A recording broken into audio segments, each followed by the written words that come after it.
Relax. It is the green. It's a little bit right. green. Exactly. It's in front, right in front of my Yeah. Oh, a little bit nervous. Thank you for the help. Yeah. It's okay.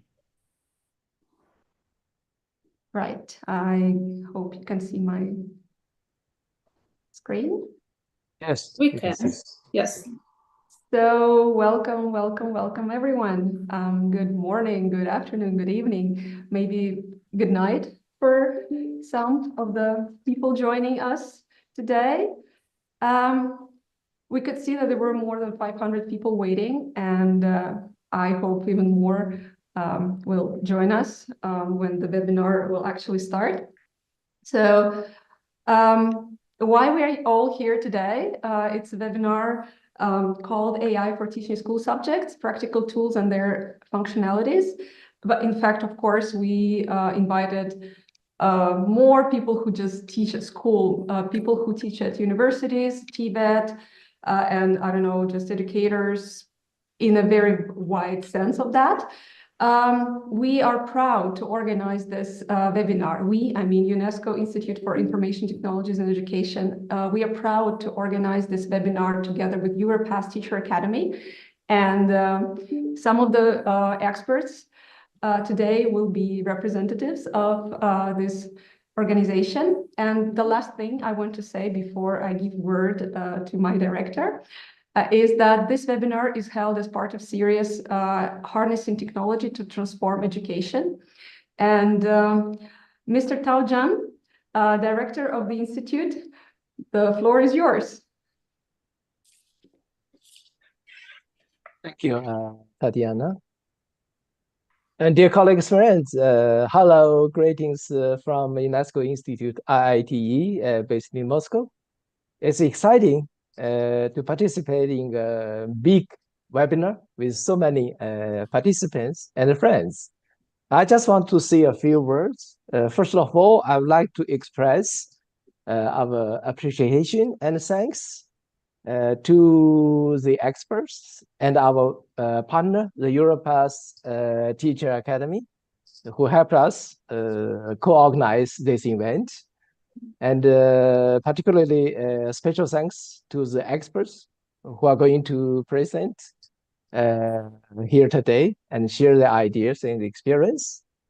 And I would like to welcome all of you from different parts of the world to join this webinar. And I also would like to say thanks to my colleague, Tatiana, who works very hard to make this webinar happen today as planned. And I also want to say something about artificial intelligence, especially generative AI. I want to say I'm a big fan of digital technology, especially artificial intelligence and generative AI. And it is so fascinating. I think it's not a surprise when every day we wake up, we learn something new. For instance, the launch of GPT-4o and the launch of Microsoft Copilot and integrating everything, all the tools in Microsoft Office and everything. So it's exciting. And now we are living, I think we are so fortunate. I have the feeling we are so fortunate that we have this advanced technology. We are so fortunate to living in the era of AI. And we are human beings. Now we have something new created by human beings. They are AI beings. They are part of our life. They are part of our society. But we need to learn how to live alongside with them and to have their support to mitigate, to avoid the risks and concerns. So I'm also a new beginner. I want to learn more from this webinar and other occasions. And I'm often asked, as we are the only UNESCO institute, category institute, with its mandate of promoting digital technologies in education. So I'm often asked, what are the top priorities? What are the things we need to do today when we have the fantastic digital technology, especially generative AI? I think three things are very important, very critical. That's my opinion. The first is try to explore the potentials, immense, numerous, huge possibilities, application, the potential of the new technology. And it offers so many opportunities, new opportunities to everyone. So even with a general language model like OpenAI or Copilot, we can learn and we have assistance from them. But we need guidance how to communicate with them. But we can do something more. We can fine-tune the general large language model to meet our particular purpose or special topics. And every expert, even students, can do it collectively based on the open source large language model. And we can also create big platform to support teaching, learning, access of learning outcomes, even the AI-enabled or AI-empowered digital textbook, as announced by the Korean government, the Minister of Education. So everyone can do something. It's so exciting. It's open to everyone. So the first word is try to explore the potential of AI. That's for everyone. Secondly, of course, we need to, when we talk about AI, we always talk about the possibilities and the risks and the concerns. And UNESCO has a fundamental document called Ethics for AI. So that guides us to protect our shared value and to move in the right direction, to mitigate, to reduce, try to avoid the risks like privacy, data security, and to avoid the so-called, to try to bridge and not to further widen the digital divide. And finally, I think something is also important, that's research. And we will move forward with a new technology. And I have the feeling that technology now is ahead of education. And the practice application is ahead of theory. But we need new series of education series, new pedagogy, and new research that leads the application, innovation, so that the application of the integration of AI is learner-centered. So I think we need two flags. One flag is human-centered, a humanistic approach. Another flag is learner-centered, is research-driven and research-oriented approach. Only with this, we can benefit the outcomes, the advancement of the new technology. And how to achieve it? There is no easy solution, but there is a way for all of us that's working together. That's why we are gathering here. I'm looking forward to learn something new from the panelists and the participants. And we are looking forward to more collaborations today and future. Thank you very much. Thank you very much for your inspiring words. I will now quickly talk a little bit about the organizers of this event and about one more event that we are holding, and then share the portrait of the audience who has joined us today. And after that, I will give word to Marianna. All right, let me share my screen. Just a second.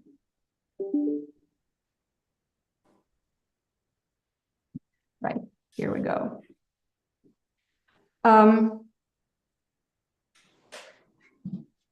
I hope you, yes.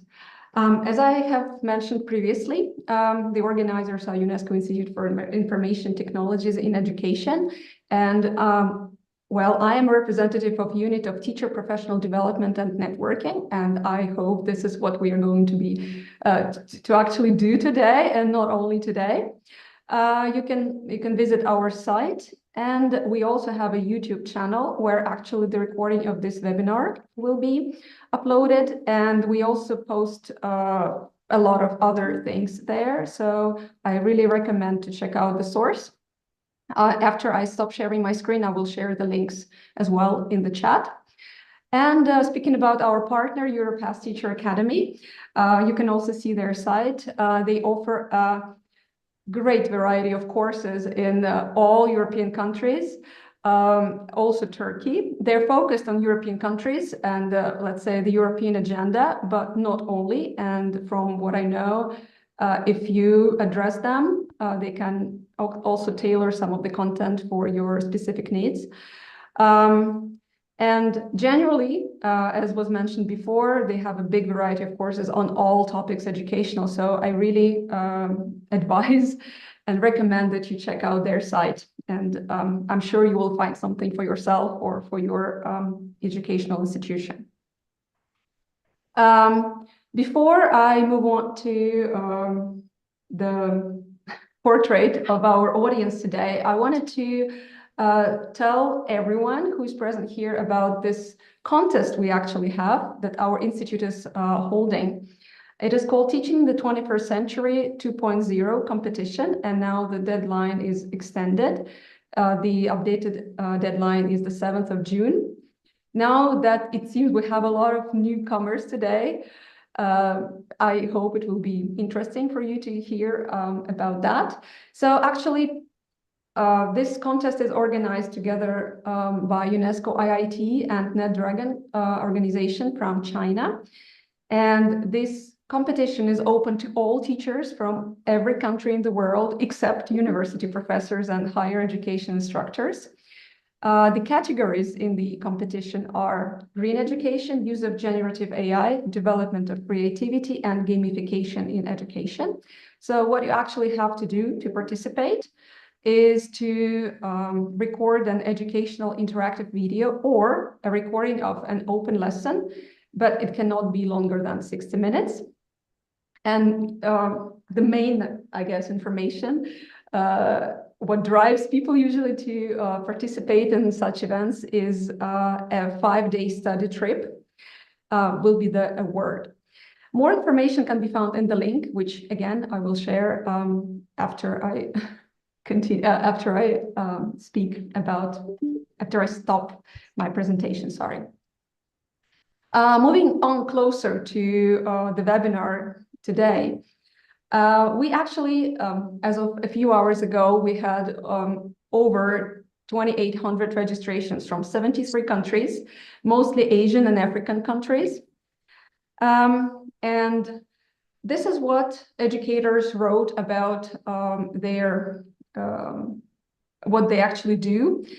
You can see the numbers. So we have mostly primary and secondary school educators, also university.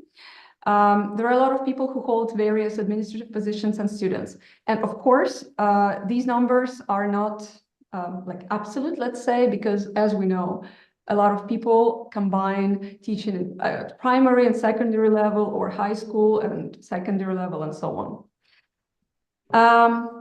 It's interesting to look at the subjects that people actually teach. You see the majority teaches English in a great variety of combinations. So just English, English and social sciences, English and maths, English and whatnot, to be honest. Then maths holds firmly the second place, but not just maths. Usually it's maths and ICT, maths and computing, and maths and science, and so on. Then I would say an unexpected leader is Dzongkha, which is a national language in Bhutan. The thing is, we have over 1,000 registrations from Bhutan. That is why, knowing this information, it is no surprise that we have so many teachers here teaching the national language of the country. Also, ICT, computing, geography, biology, what else? Physics, a variety of subjects. I also paid attention to tailoring, baking, accounting, a variety of languages. So language teachers are welcome here. Management, business, and many, many, many other subjects. And one of the questions when you registered was, which AI tools, generative AI tools do you know of? Which ones do you use? And the absolute winner was ChatGPT. Basically, almost the people who did not write I know nothing, all those people wrote ChatGPT. They also wrote Gemini, Claude, and other analogs of ChatGPT. So, and at this, I suppose I should stop, and I will not mention any other tools that were mentioned. Now the schedule of the webinar, we are slightly out of, we are not actually in time anymore, but anyway. So we had the opening remarks and welcome address. It will be followed by the practical part. It will be a presentation and demonstration of AI tools for education by Ms. Marianna Ganiushkina, who is present here. We thought first that it will be a practical session, but given this huge amount of registrations, we are not sure it's a good idea to be holding a practical workshop. So Marianna will just share some tools. She'll show you the presentation, which later will be shared with all of you. And if we have time, you will have time to, you know, play around a little bit with the tools. After that, there will be a panel discussion. And this is where we will be happy to hear the opinions of the experts from Europass Teacher Academy, Ms. Alenka Miljević, Ms. Yanella Ojeda, and Mr. Patrick O'Hare. So they will answer all the questions that I will ask them. Perhaps there will be questions from the audience. If we have time, we will be happy to take them. And at 3 p.m. European time, we hope to close this event. I suppose with this, I should finally stop talking and give floor to Marianna. Marianna, the floor is yours. Hello, everyone. I'm really happy to be here. Tatiana, could you please share my slides? Just a second, sorry. Thank you.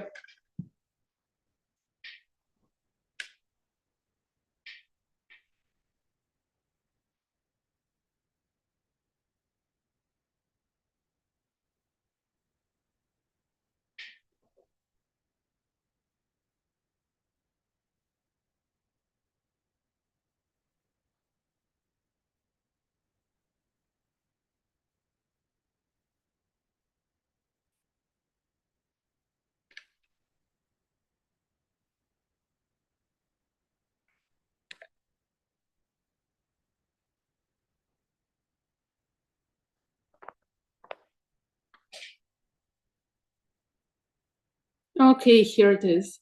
Thank you. First, I would like to introduce myself briefly. Tatiana, can you please move to the next slide?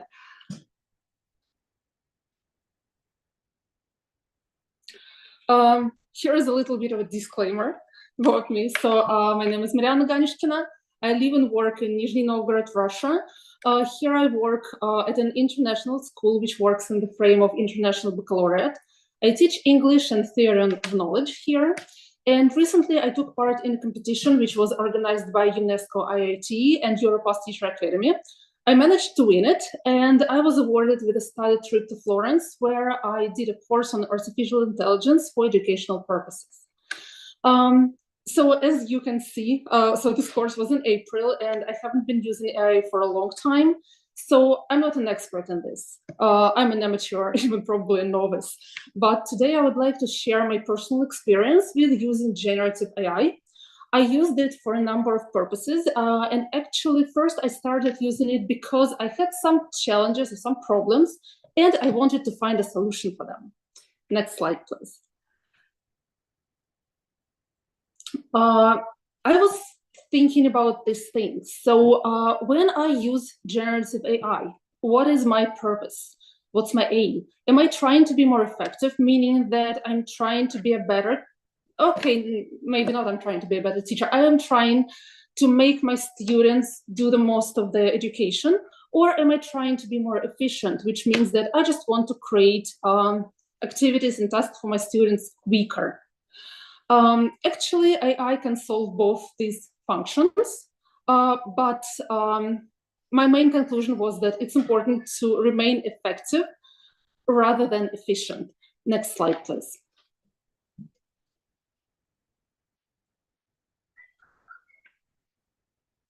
TWEE is the first generative AI resource that I used, and actually I would say that for me right now it's probably the best one.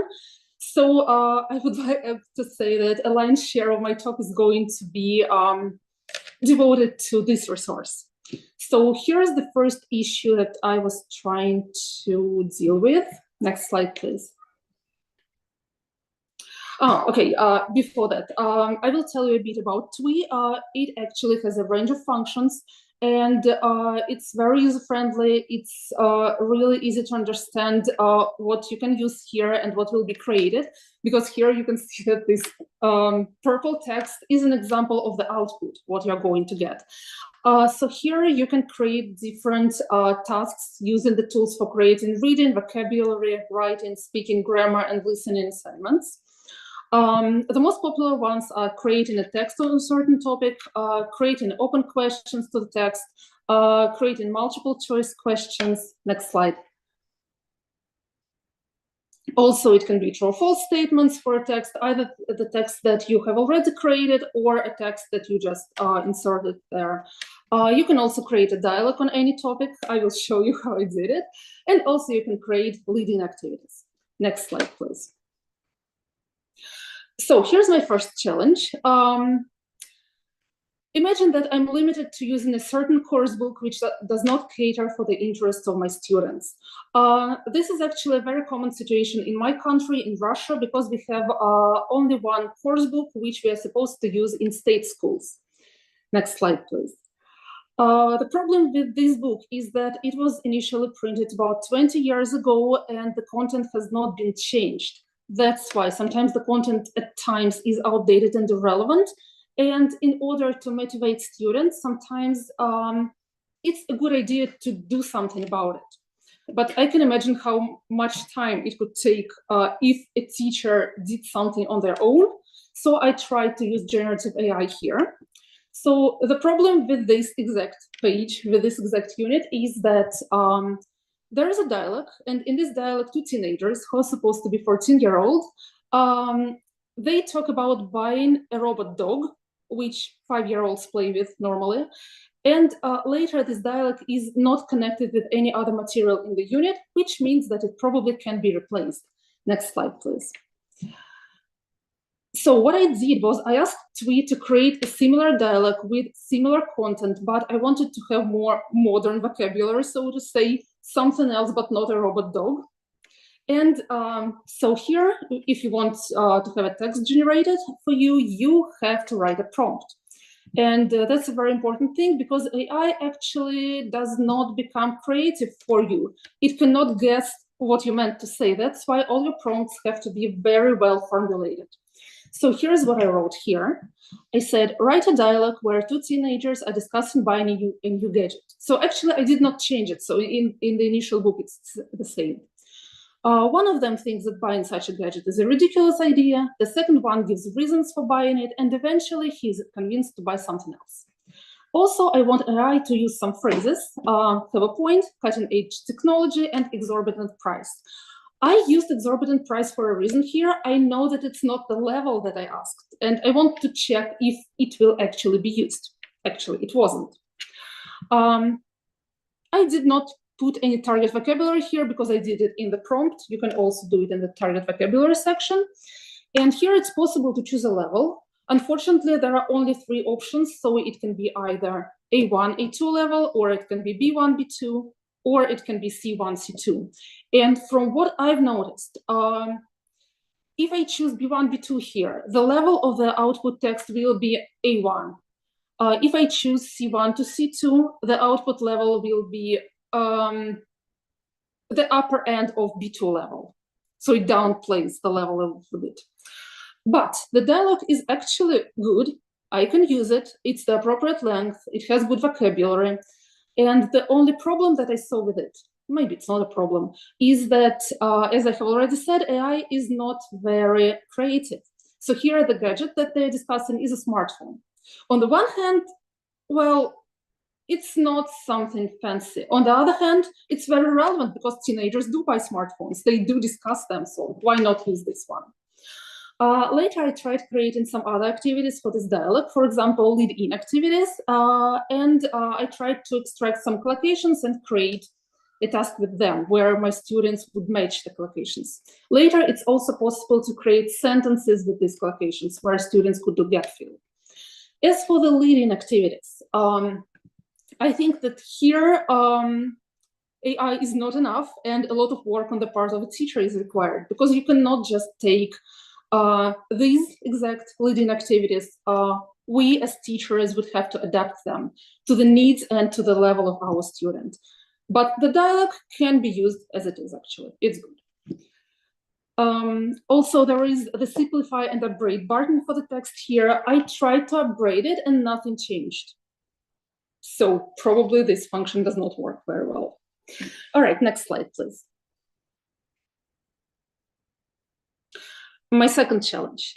I need something that does not exist in textbooks, and I think I owe you a little bit of explanation here, which is on my next slide.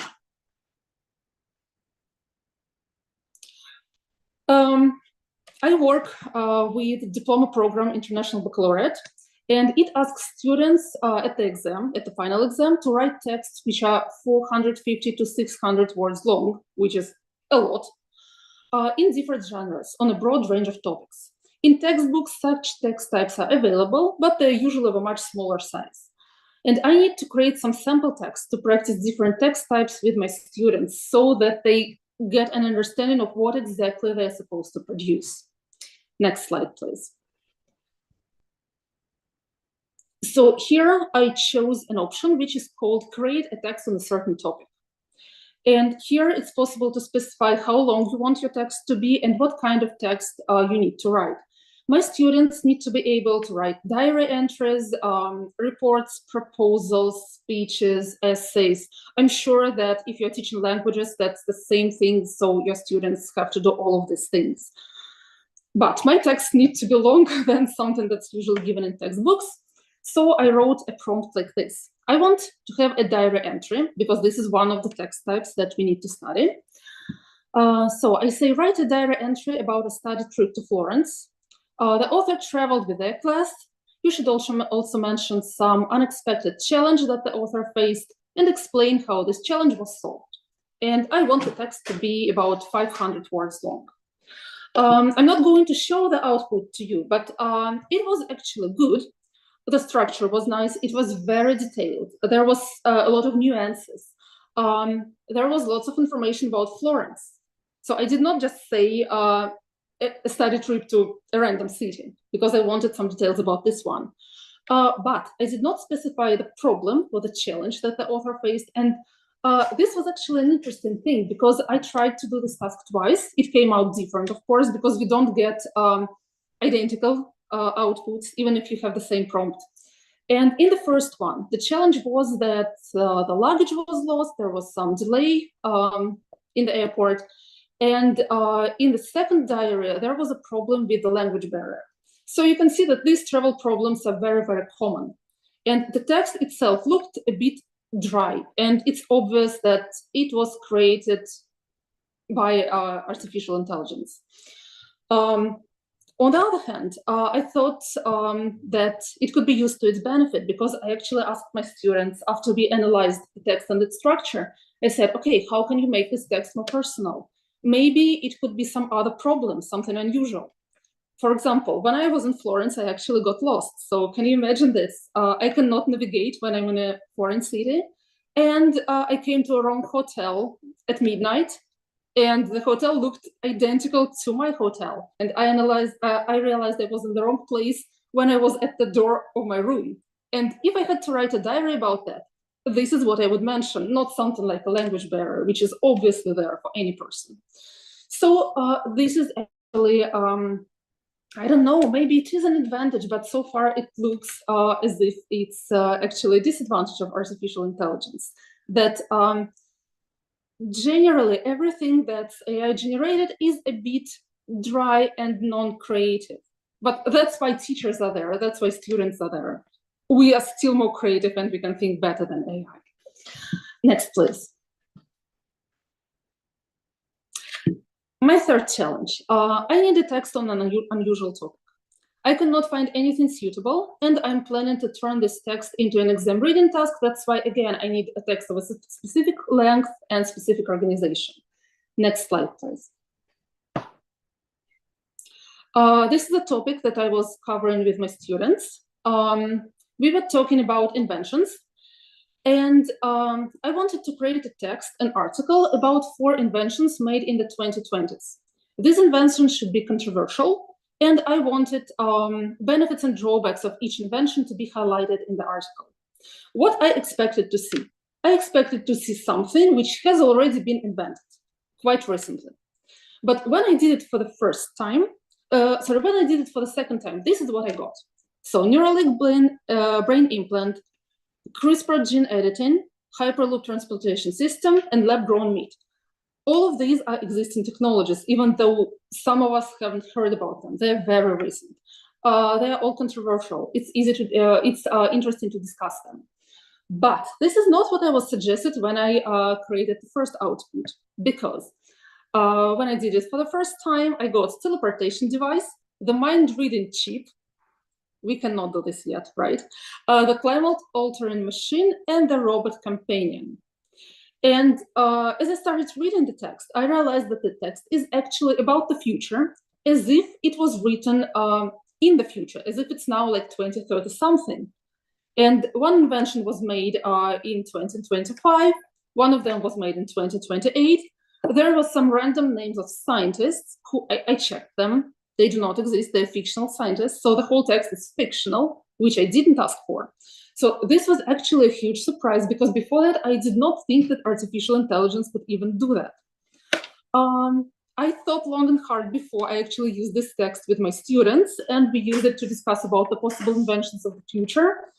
But this text was, again, a reminder for me, because a reminder of the fact that we have to check everything that's AI generated. Next slide, please. My next challenge is that the course book does not provide enough vocabulary practice. I think it's a common issue with very good textbooks. That's just how it works. And sometimes we feel that, for example, we want to practice more vocabulary from the text that are in the textbook, or we want to extract some grammar. We maybe want to create some discussion questions, or whatnot. Next slide, please. So I'm going to show you a text where I decided to practice some vocabulary. This is a screenshot of a really good book. I love it. It's Cambridge Think for Teenagers, B2 level. Great text, and I would like to practice some collocations, because I think that if my students just read it, they definitely will not use the vocabulary from this text later. So I use a tool which is called Create a Matching Exercise Word Definition. Here AI does not give any suggestions to you. We as teachers have to choose some collocations which we would like to practice.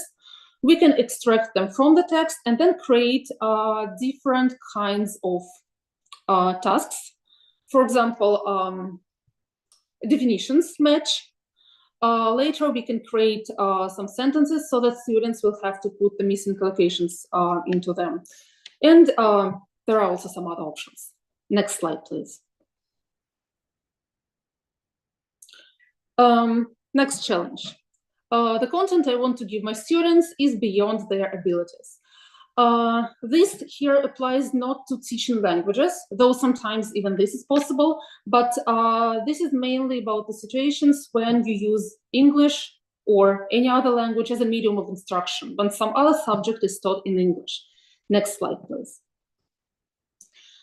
There is a problem that my colleague faced. He teaches biology, and he said that he had a problem. He gave an article, a scientific article in English for students to read, and they just couldn't handle it because their level is much lower. They lost their motivation. They tried to either not do it at all or to read the article using a translation tool, which is not what they want, because one of our aims is that our students should have a high knowledge of English, and using a translator does not help. So I thought that in this case, it's reasonable to use this tool, simplify or upgrade your test. Here we need simplifying. And what I liked about this tool is that the simplification comes really gradually. So there is a button which is called Simplify. So here you can see two different texts. One is the initial one from the scientific article, and below you can see the text which we decided finally to give to our students. The second text is 3 clicks of a button away from the first one. And you can see, if you read them, that the difference is actually not that great. Let's look at the last sentence in the initial text. They do so with nervous system tissue that imitates electrical wiring. And in the second text, they use nervous system tissue that acts like electrical wiring. Not much difference. Mainly it's the grammar that's changed, sometimes vocabulary, but all the terminology, it stays the same. So it doesn't mean simplifying a text does not mean that our students are going to lose something. And it's definitely better than using a translator. So sometimes it's reasonable to use this tool, in my opinion. Next slide, please. My last challenge, I think, is that I'm teaching without a course book and have to create my own unit plans. Actually, this is sometimes quite a daunting task, and I know that a lot of teachers have to do this sometimes because of the unusual program they have to deliver, sometimes because these are the requirements. I know that my university teachers did this because we did a pretty unusual course, which was American Studies, and if any of my teachers are here, just huge respect. I know how hard this is. Luckily now there are some tools that can help with unit plans. Next slide, please. So this is a tool which is called Eduaide.ai. Next slide.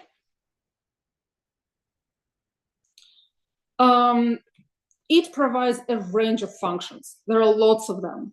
But I decided to try the one which is called unit plan. Next slide. So here, as with TWEE, the same thing, you have to generate a prompt. And I wanted to get a unit plan about traveling for my diploma program students. And I actually had to do it twice because when I did it for the first time, I forgot about a very important thing. So this is what I say in the beginning. I say, develop a comprehensive unit plan for International Baccalaureate diploma program students, focusing on various aspects of traveling, including gap year experience, refugee movements, migration patterns, ecotourism initiatives, solo travel adventures, and cultural exchanges. That's all I could think of.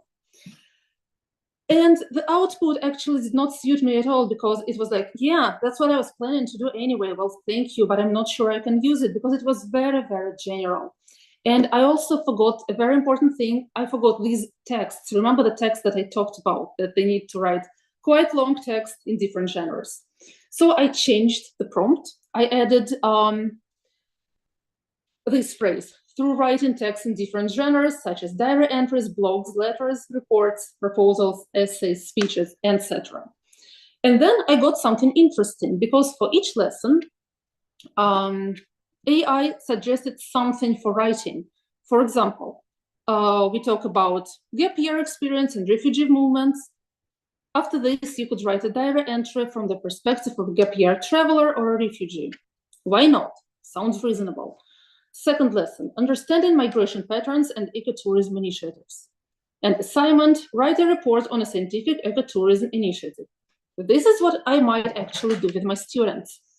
Of course, I cannot just take this unit plan and use it as it is, because each of us, each teacher would have to adapt it to their needs, to the group of students, to the length of their classes, to the amount, to the number of classes that we've got, and so on. But this served as a good starting point for me. I developed a whole unit based on this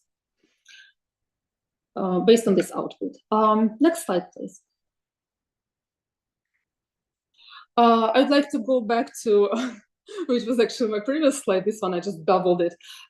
Here are some other tools that can be done with Eduaide.ai. For me, there was an issue with the site because there are only names for the tools. And when I look at them, I'm not sure what exactly some of them mean. I mean, I know what rubric is, lesson seed, unit plan, fine. But when I look at engagement activities, I'm not exactly sure what the output is going to be and what do I do to create it. So it will require some time, but well, I believe that each of us can do their own research on this site. There are some other tools. There are a lot of gamification tools which can be used. So this site is actually limitless. Next, please. The next one is Magic School. Here, actually, I ran out of the challenges that I was trying to solve, so I just decided to explore some other resources that I was introduced to during my study course in Florence. So one of them is Magic School. Next slide, please. And so I thought, what can I do with it? And I saw a tool which is called Worksheet Generator. It is something that did not exist in TWEE and in Eduaide, so I decided to explore it. Next slide, please. So how it works. Here you can choose a level. It starts from preschool, I guess, and finishes at university level. I chose 12 grades because my students are school leavers. And I decided to create some tasks based on a recent article from The Guardian. Here you have to copy the text, paste it in this window, and just click generate. Let's see what I've got. Next slide, please.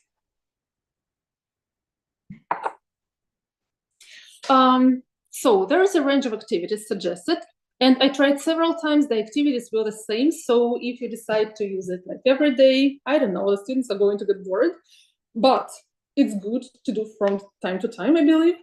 So the activities were open-ended questions, gap fill, multiple choice questions. And what's good about it is that the answers are provided. And I would say that most of the questions are of really good quality. So this can be used with the students, definitely. And actually the level here was also quite good. So that's a good resource. Next slide, please.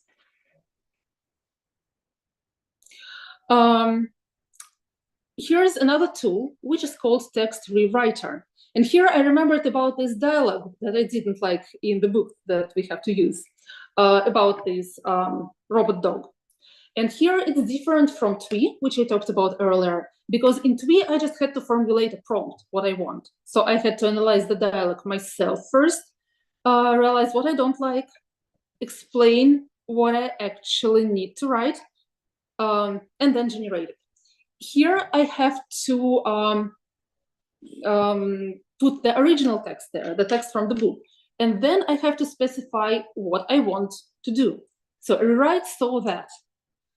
And I said, okay, please rewrite this dialogue, make it longer, make it more modern, include some words, and please replace the robot dog with something else. And here it's actually better, I think, than TWEE, because instead of the robot dog, there's a virtual companion, which is, well, probably pretty much the same thing for some things, for some people, but it's still something which is more innovative.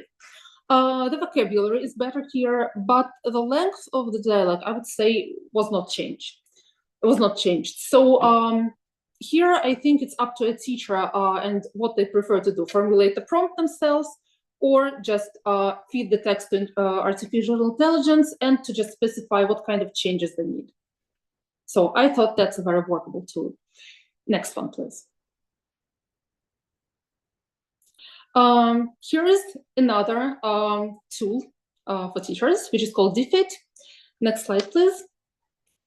And I tried to do two things with it. The first one was pretty much the same as with Magic School. Here I just give a text to AI and it creates different tasks for it. The only difference is that in Magic School you have to copy the text and paste it into the window. Here you just give the link, and this resource will also use the photographs from the link. Next slide. Oh, no, not yet. Sorry. A good thing here is that you can choose an appropriate reading level. So you can keep it as it is, you can keep it original, or you can simplify the text. And also here you can choose a language. But actually, anytime you change the level, from English into some other languages, well, I tried Russian, but I believe it's the same for other languages. all the content which is generated, it's going to first be generated in English and then translated. And this is why some problems may appear with translation. So we have to be alert. We have to make sure that we correct any mistakes that are AI generated. Next slide, please. So first of all, I used the same article from The Guardian as I used with the Magic School. Here the tasks are a bit different. I was given a summary, key vocabulary words, which is probably a good thing. It was not suggested by Magic School. I can see a question whether these tools are free. I will talk about this a bit later. Next slide, please. Multiple choice questions, same as with the previous source, and short answer questions. And also there were some discussion questions. So you can see that some of the tasks are different if we compare Magic School and this source, Diffit. So you could use them in combination. Next one, please. And here I also decided to create some worksheet for any other subject. So I chose history. I made a mistake here in the name. I didn't do it initially. I noticed it only an hour ago. But actually, I recognized the person. Here I chose the level 5th grade, and my language is Russian. This is my native language. I generated the resource. Let's look at what I've got.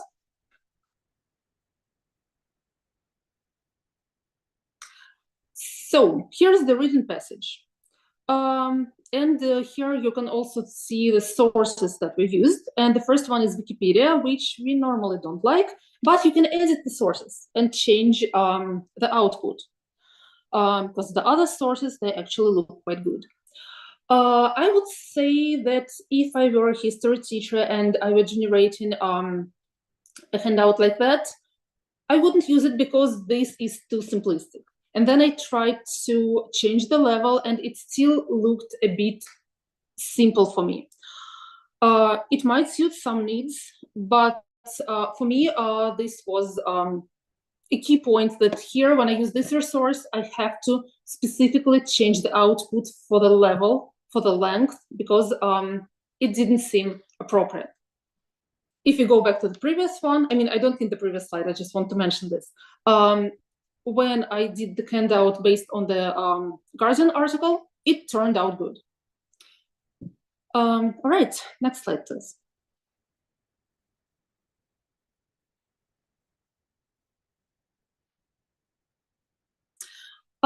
So here's a recap of the technologies I told you about.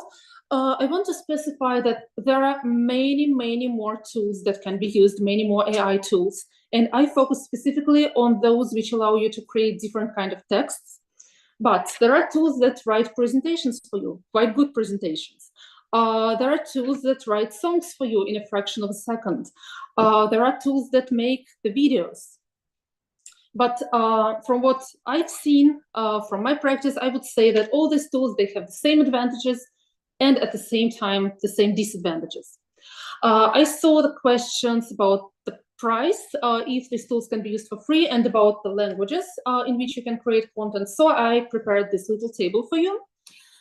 So what these all resources can do. Let's go back to TWEE. TWEE is mainly for generating different kind of activities to work with text, so they're mostly suitable for language teachers, but not limited to them. So I believe that any resource, any exercise can be extrapolated to any language, to any subject that we teach. TWEE has a free version, as any other tools do. For TWEE, it's 20 runs per month. If you want to upgrade it, then you can see the price. And it can create content in a number of languages, but if you use TWEE, you have to specify the language in your prompt. I tried writing a prompt in Russian, but the text which was generated was in English. And then I said, okay, well, I wrote my prompt in Russian, and in the prompt I say, please write a text in Russian, like, пожалуйста, напиши текст на русском языке. Please write in the Russian language.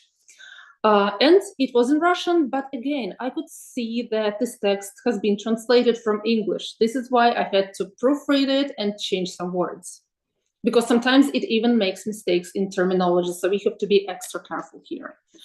Eduaide, unlike TWEE, it can create lesson unit plans for you and lesson plans.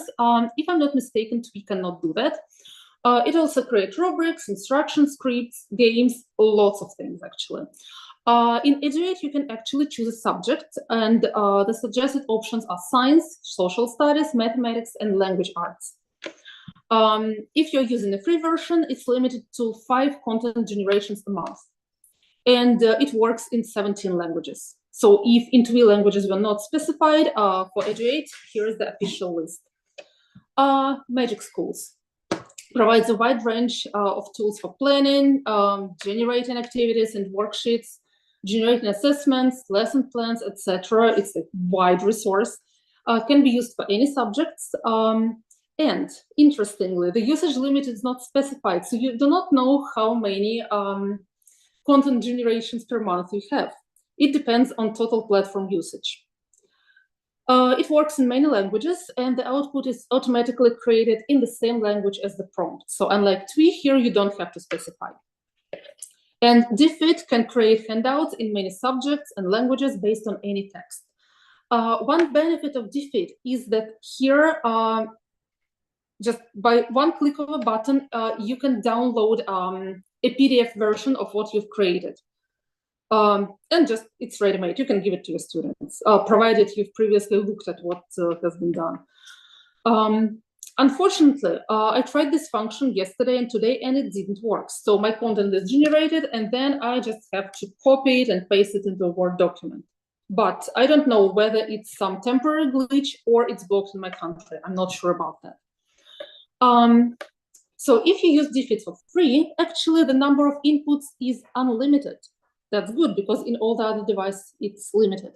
But your input text should be up to 2050 words, which is a lot.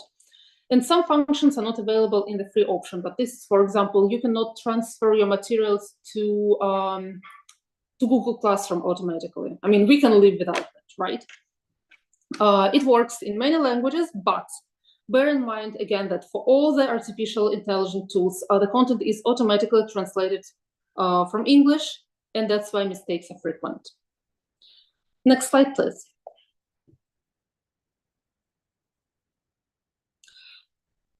So, to round it up, what should we bear in mind?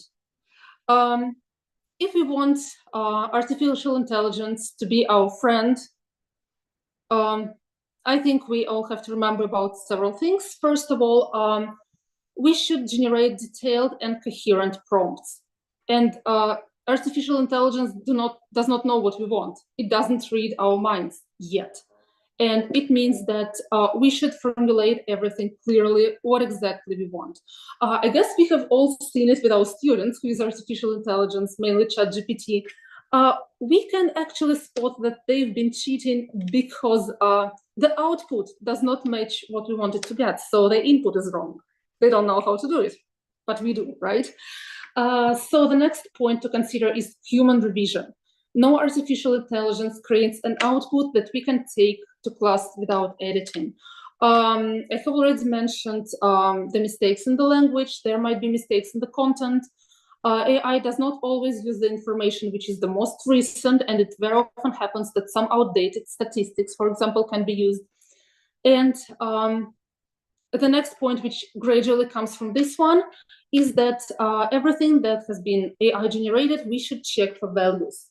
Because at this point, artificial intelligence generates content which is Anglo-centric and European-centric. So we need to check whether the input is in line with what we want to deliver, if it's age-suitable, if it's value-suitable, if it matches your personal opinion, actually. So all of this. And finally, there are privacy policies to bear in mind. We should never type any personal information in our input, in our prompts, our student names, any other personal details, because AI constantly develops. It studies by what we give it. it studies day by day, and any information which is there can be later used. And we don't want this. We should protect our personal information. Next slide, please. So I'd say that's pretty much all that I know now about AI. I'm planning to use it further. I hope that this can be useful. Thank you very much. I'm giving the floor to Tatiana.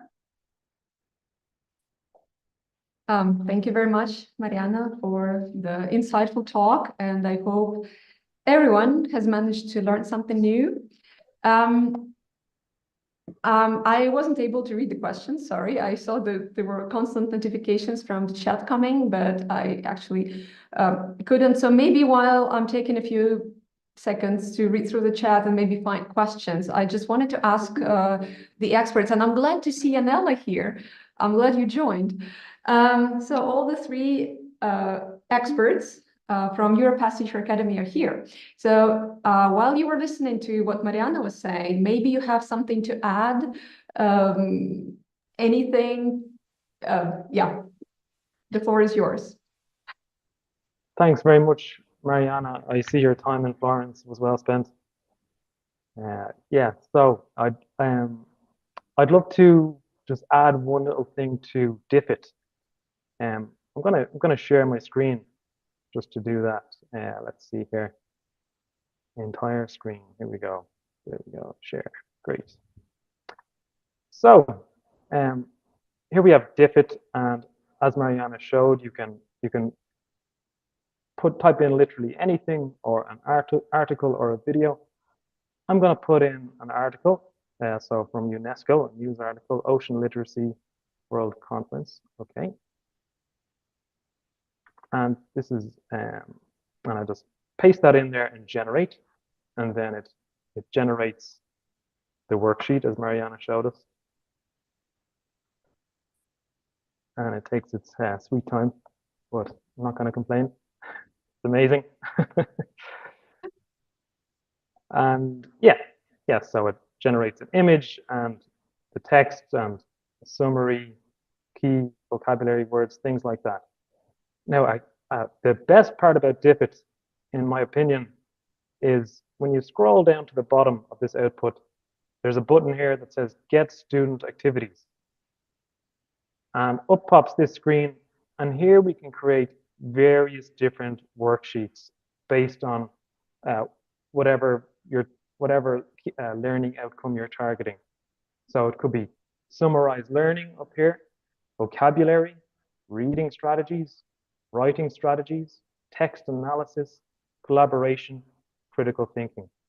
Okay, so we can transform the worksheet into whatever we need. Let's have a look at an example. So here's one called the Freyer Model Vocabulary Slides. We could try that one, or let's try collaboration. Let's go down to collaboration and discussion workbook. Let's give that one a try. And I click on this one. I want my students to work together when they're in the classroom. So I'm going to go to Get Activity.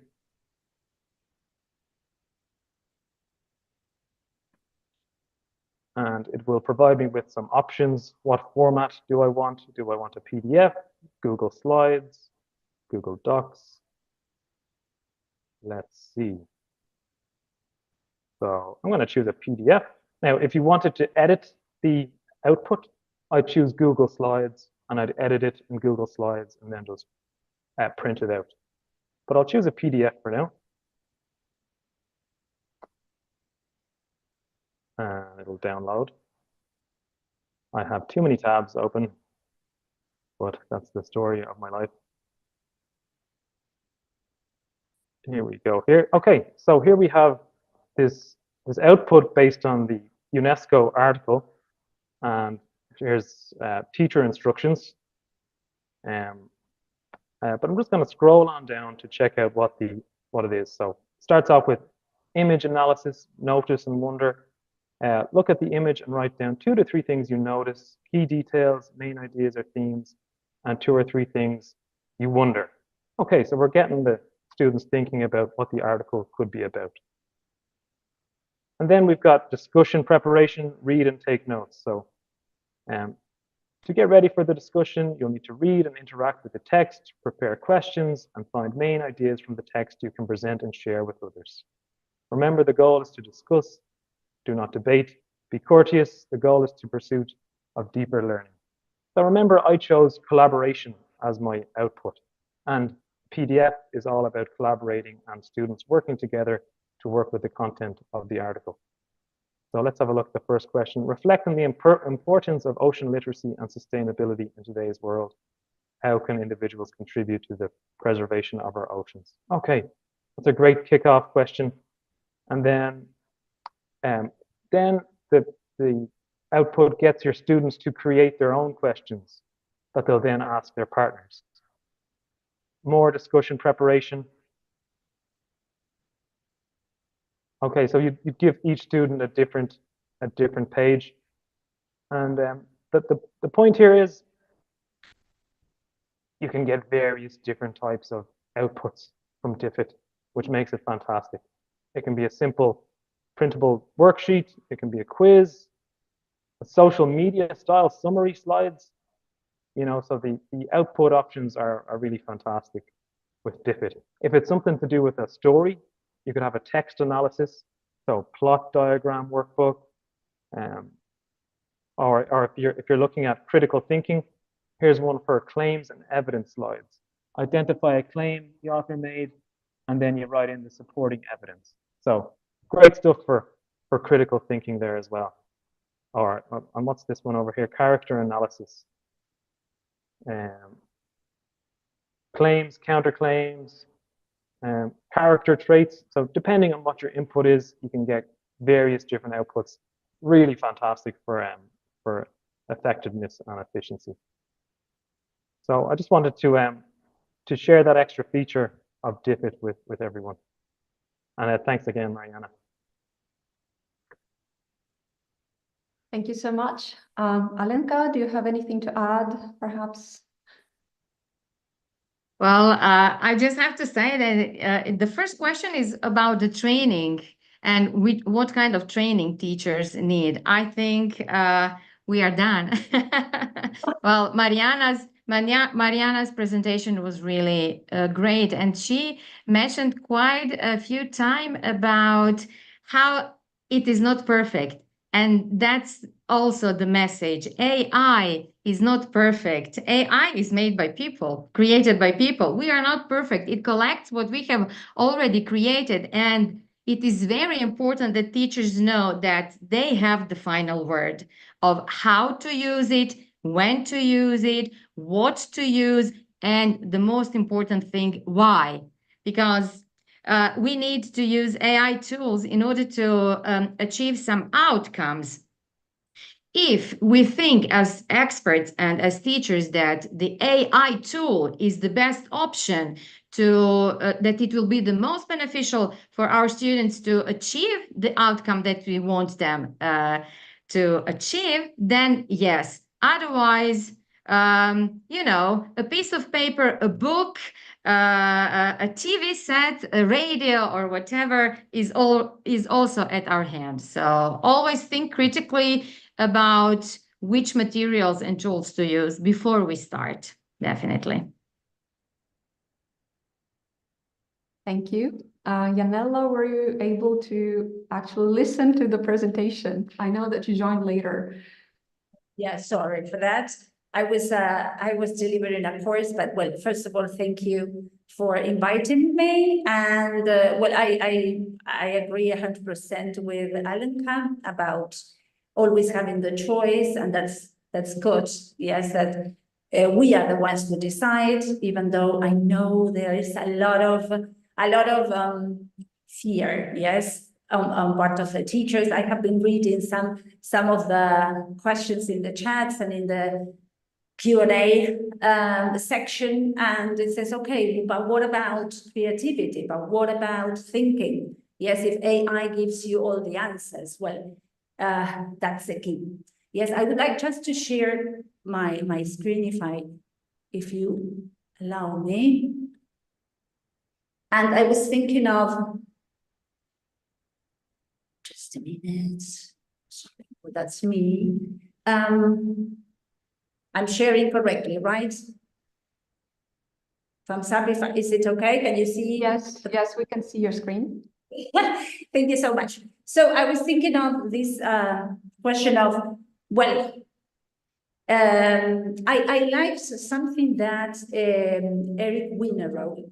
He's a university professor. And he said, well, every story starts with, well, was once upon a time, right? And the idea that there is always in a tale or a story, there is always something that threatens, yes, us. Maybe we are in a village or in a town and there is a threatening aspect of something that will come and threaten us. And then there will be a savior, yes, something positive will come out. And this is what's happening, I think, with AI, yeah? So, well, what is AI now? Is it the dragon, yes, that is threatening the village? Or can AI be the knight, yes, that could save the villagers? Well, it's not clear yet, right? But in the classroom, we decide if AI is the dragon or the knight, yes, for our students. So it's been a lot going on since 2022, when our ChatGPT was born, yes, and there all these warnings started appearing, yes, on newspapers all over the world. What will happen now, yes? Because we see it as a cheating tool. That's the worry, yeah? It's a cheating tool. So that will be the dragon, yes? That is threatening our students. It's threatening their critical thinking, their creativity. But I think, and I agree with Sal Khan when he says that we are, yes, at the cusp of using AI for probably the biggest positive transformation that education has ever seen. I totally agree. Yes, I have a positive view on this, because now, depending on how we use AI, we could have, yes, a personal tutor for our students, but also an intelligent teaching assistant. Yes, something that we teachers need so much. Yes, we are overwhelmed with so many things we have to do. Well, why not having, I always say that in my courses here at Europass, if you have the money as a teacher, if you have the money to pay, yes, a human assistant to help you with all those tasks that takes so much of your time, so much, yes, and that you could be spending just enjoying teaching with your students, would you pay that person? Of course, 100%, the answer is yes, definitely. Then I say, well, okay, do you have the money? No. So now, well, we can have this free assistant, yes? The thing is that we need to start knowing, yes, the assistant and how it can help us, yeah? It can also be a great tutor for our students. But again, we need to know the tutor and how it can help. Yes. Oh, sorry, got stuck. Sorry. I'm trying to, there. So, I came up with the 2 sigma problem, yes, that Benjamin Bloom talks about. That so it refers to the significant difference in learning outcomes between students taught using different methods, and how good it was, how positive it was, the possibility to have one-to-one or one-on-one tutoring, yes, because the students performed much better when that happened. But the problem was, how can we do that in schools? Yes, it's impossible to have one-on-one tutoring. Well, sorry, again. Now with AI, we can, yes. So again, teachers need to know how AI can help our students, yes. not as a cheating tool, but to help our students understand that there is a lot of potential in these tools and how they can help them with different kinds of learnings. Yes, it could be a personalized, we can use it for personalized learning, intelligent tutoring, automated assessment, data-driven insights, scalable solutions. So there is so much we can do, yes, with AI. So from the dragon, yes, and how it can become the knight in this tale. Now, very quickly, I have a lot, yes, to say, but I promise I will finish with this, is that, okay, how? Yes, and what I tried with just ChatGPT, it says 4.0 now, well, we have it for free for some time. But anyway, with the 3.5 version, it's also possible. So how can we use, or how can our students use ChatGPT as a tutor? For example, I'm terrible at maths, yeah, so I tried it with that.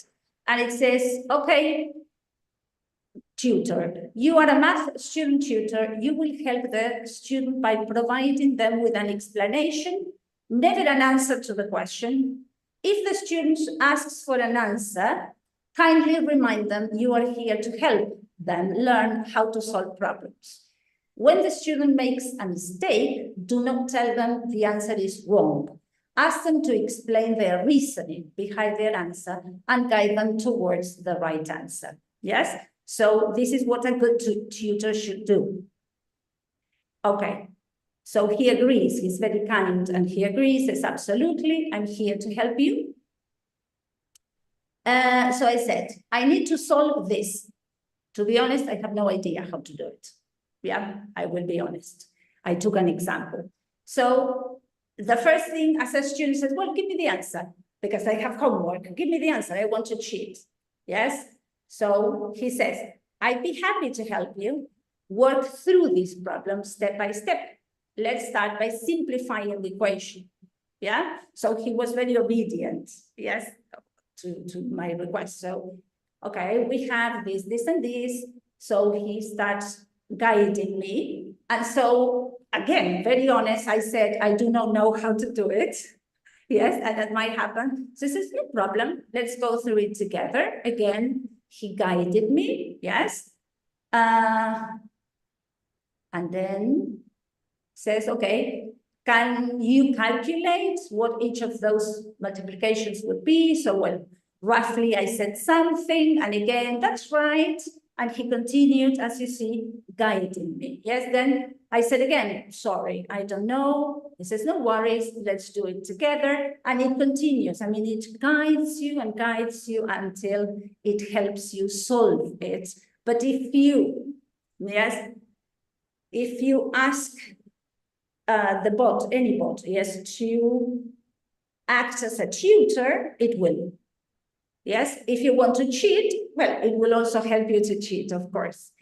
But this is what I just want to point out, that why I know that when things changes bring, yes, fear, but knowing the capabilities, yes, of these amazing tools and how much benefit we can take from them, I think we have to start seeing it as a knight in the classroom and just guide our students to benefit from them, how to use it positively, and for teachers, how to be more productive, yes, without burning out. And I think we will become friends finally with AI. Thank you, and sorry, sorry for all the talking, but I'm really optimistic about AI, and well, I hope you become optimistic too.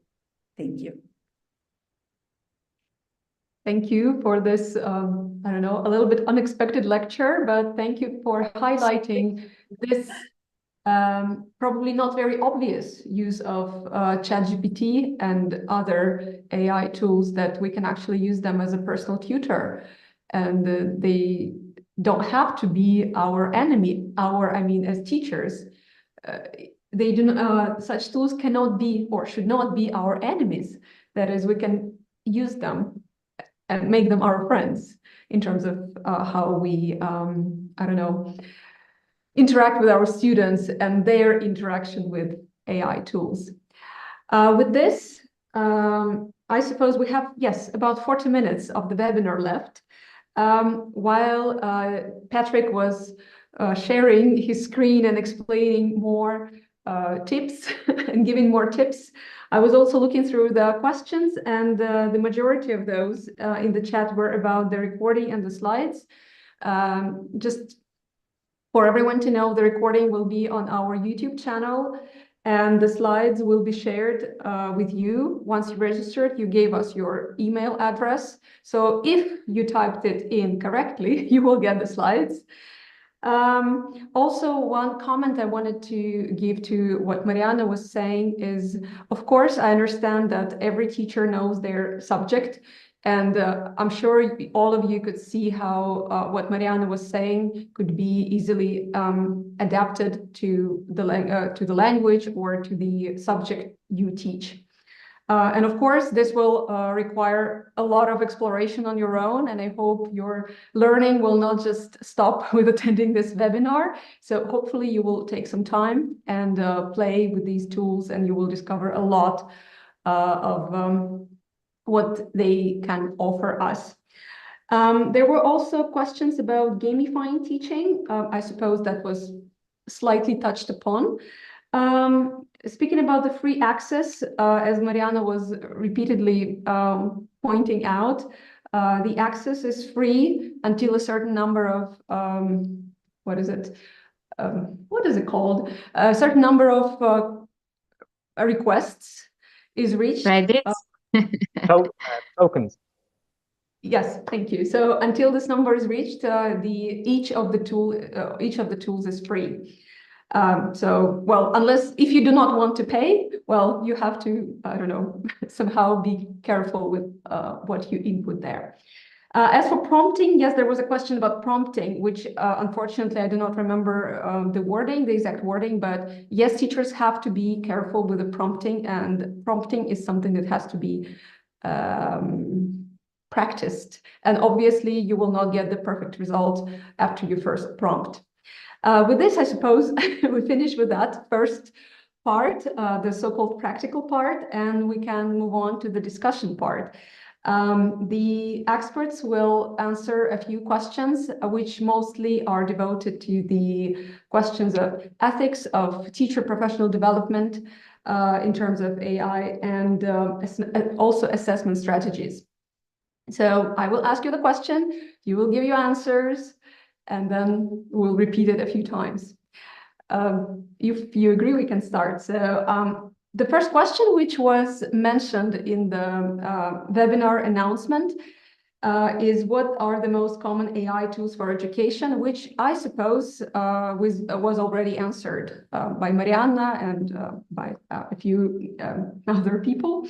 So the second one, what kind of training and professional development do teachers need to effectively use AI tools in the classroom? Kind of training and professional development. Well, if I could jump in there, we all have to begin somewhere. AI can feel quite overwhelming.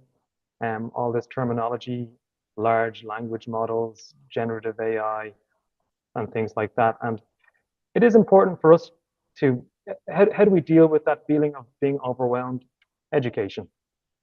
There are lots of really good free courses out there that teachers can use to get their grips with the basics of AI. So when students come to them with questions, or we want to teach them about how to properly use AI, we have a little bit of a foundation of knowledge to do that. I just like to share 3 different resources that I think our participants might find useful for exactly that question. And the first one here is from Microsoft. It's called AI for Educators, and it has the UNESCO stamp of approval also. So I'd recommend that one for getting to grips with AI. you get a brief history, get some prompt engineering tips, how to use AI responsibly. So I'll share that one in the chat. That's a great one to get started with AI in education. Another free course you can take is AI for Everyone. And it's beginner level, takes 6 hours to complete, and it will give you a solid foundation on AI. And the last one I'm going to share as well is called, it's from a company called Elements of AI, and it's another free AI course that I'd recommend. And it's and their goal is to demystify AI. So if you are feeling that kind of, oh my goodness, there's so much information, it's such a new topic, then this is a way to kind of relieve some of that anxiety. So I'm going to share those in the chat now. Thank you, Patrick. If I can just maybe say that I agree with Patrick, and thank you for all the resources. Well, you know, we tend to be afraid of the unknown. So the message should be that we should get to know the tools, what is behind AI, how AI collects data, because there will be also a question on data privacy and safety for our students and for ourselves. So definitely to attend as many courses, webinars, reading articles about the use of AI will be helpful. As long as we get familiar with the topic and with the practical use of AI, it will make us feel more comfortable also using it. So definitely before we start using it, some of us, it depends on our characters, we just jump and take risks. But of course, always be prepared before taking something new in your hands, especially sharing it with your students. Thank you. Yanella, if there is anything you would like to add? Yes, I totally agree with my colleagues that, well, luckily there are lots and lots of resources now for teachers to learn about AI, from beginners to more advanced users, as Patrick shared. But I also agree with Alenka that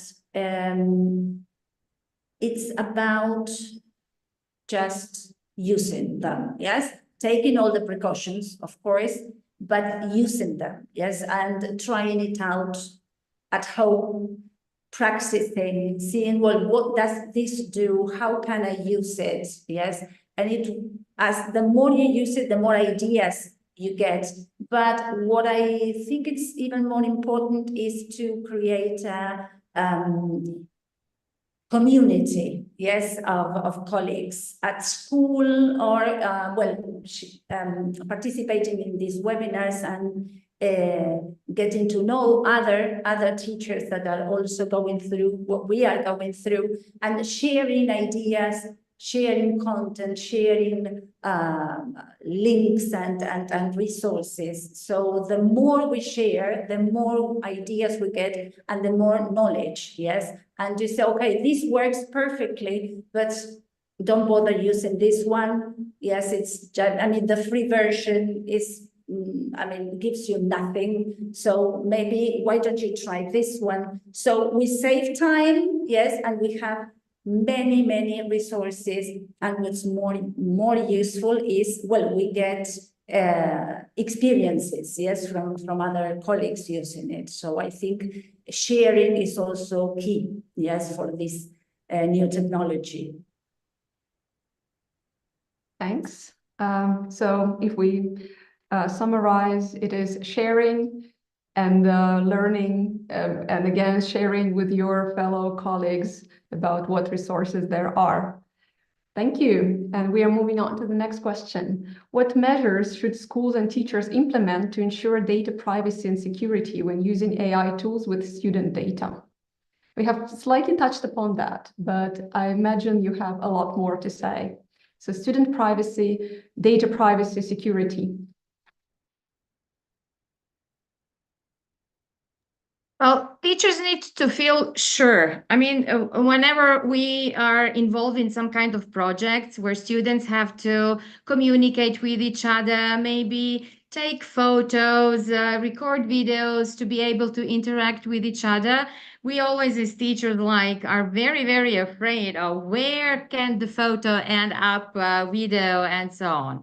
And with the use of AI, the measures should be really clear so that teachers feel safe before they start using it.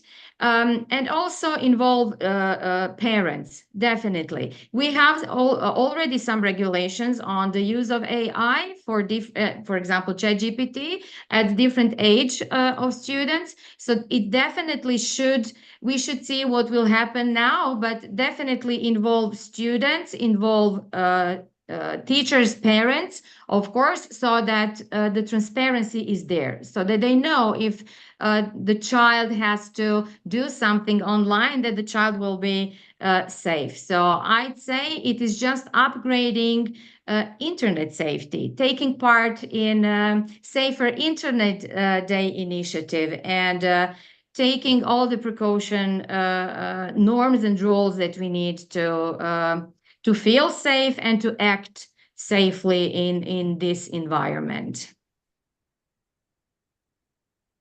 Thank you. Well, what I'd say on that one is one of the great potentials of AI is individualized learning. So we have two students, each with different learning styles, different interests, different backgrounds. And with AI, we can have the same topic, Pythagoras theorem or something like that. And we've one student interested in football and the other student interested in ballet. And we can tell our AI, oh, here's our information about one student and here's their information about another student. Can you create a different Pythagoras theorem lesson for this student and that student so they're interested in it? The downside to this is, well, then we're giving information to the AI. You know, do we have permission to do this? Do we have the parental permission, student permission, their consent? Is it okay?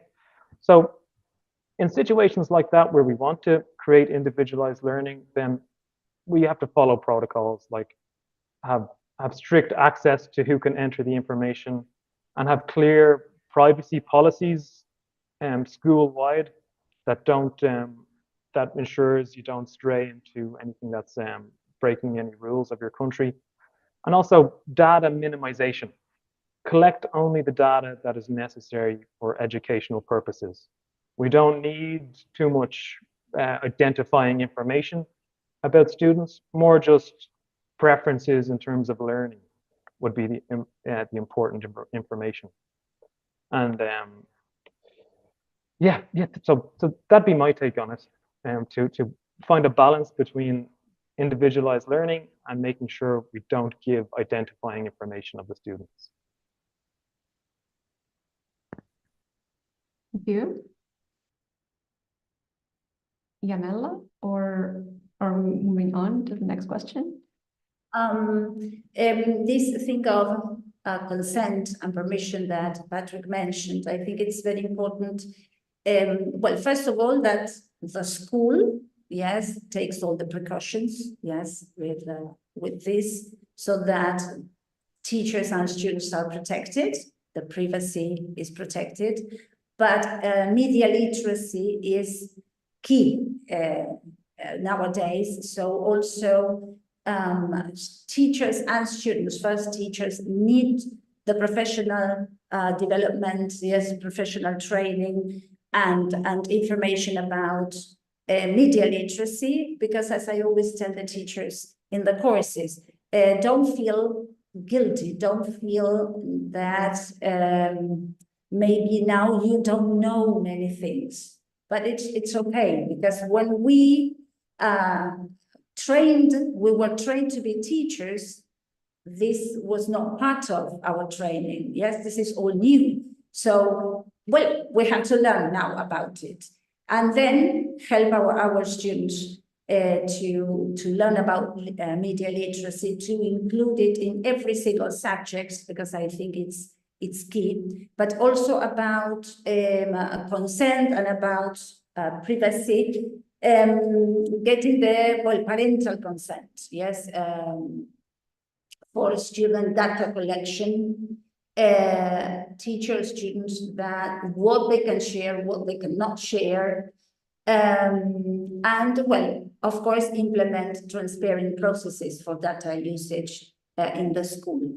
Anyways, it's also true now that, well, for example, Microsoft, yes, has incorporated AI in practically everything. So, of course, they are taking care of that, yes. So we can start using tools more safely because, well, these big, huge companies are taking care of it because they know that their clients care about it. Yes, so we can use, for example, Copilot and know that Microsoft is behind and that they are taking care of all these issues.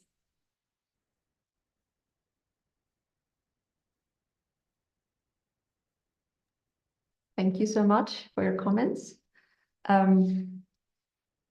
We are moving on with the questions, and also at the same time, I'm trying to keep track of the questions incoming. So in case we have time, your questions will be asked and hopefully answered. But for now, we have our agenda. So ladies and gentlemen, please wait. So the next question that we have is, how can schools in general and teachers specifically identify and address biases in AI algorithms to ensure fair representation and reproduction of facts? And there was also a similar question asked in the chat. But anyway, I will repeat it. How can schools in general and teachers specifically identify and address biases in AI algorithms to ensure fair representation and reproduction of facts?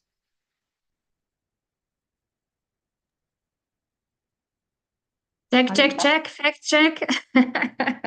Media literacy that Yanella mentioned, of course. So it is just implementing the knowledge that we have so far developed with media and information literacy into the content created, with the content created by AI.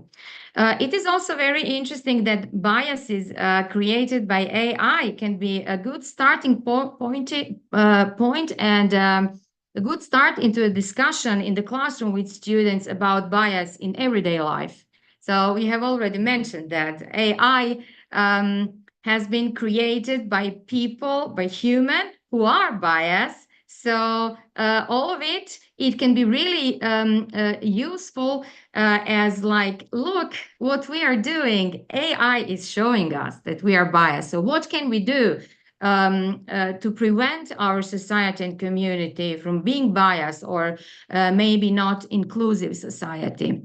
One of the practical tasks that I usually try out with my colleagues and participants of the courses is that creating text-to-image outputs, input and outputs with different jobs and professions. And it's really very, very interesting how AI tools create usually and mostly women as teachers and doctors as men.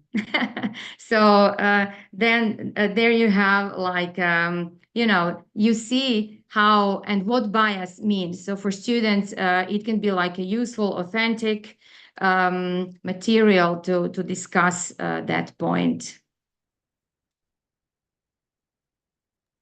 Thank you. If I may add, yes, I totally agree, yes, with Alenka. And the thing that, again, once again, this all started a year and a half ago. Yes, no wonder we have all these issues now, because the AI, yes, the bots have been trained with data, and that data comes from humans. So, well, we have biases everywhere.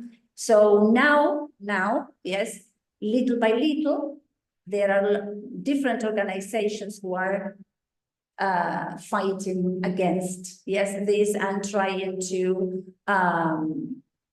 utilize diverse databases, yes, to reduce bias, to regularly assess, yes, and mitigate biases in AI models. So many things are being done and many things will be corrected, yes, but once again, education, yes, it's okay, let's analyze. This is what we have now. These are the results we get now.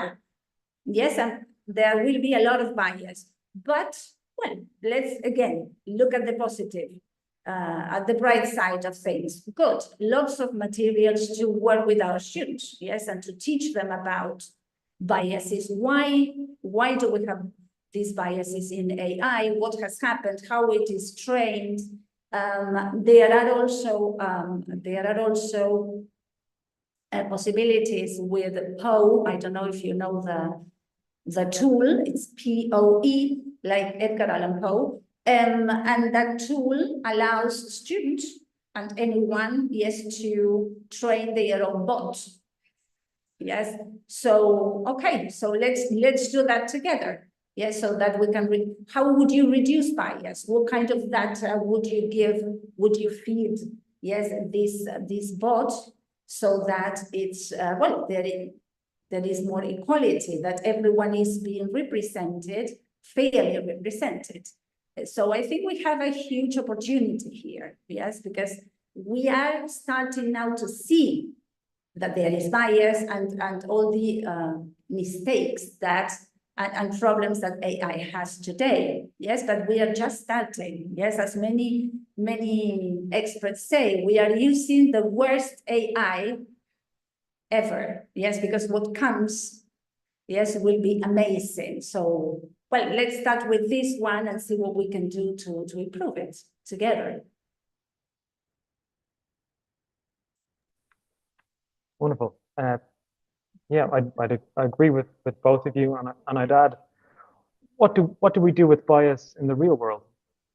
Bias is around us in the real world. So what do we do with it? Well, the first step is to become aware of it and to respond to it and to critically analyze it. That's what we do in the real world, and we have to do the same with AI.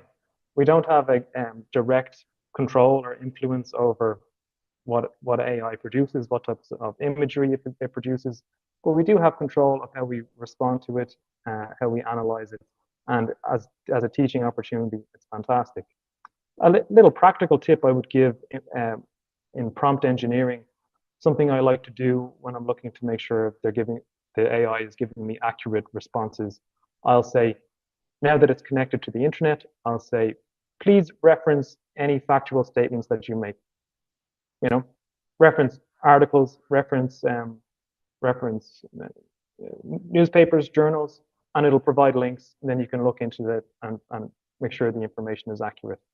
Another practical tip I would give is when you're prompt engineering, you can say, after each response, add your confidence level. Okay, so if it gives a response, it'll say confidence level high, and here's why. Or it'll say, my confidence level for this answer is moderate because I don't have enough information about X, Y, or Z. So two little tips there.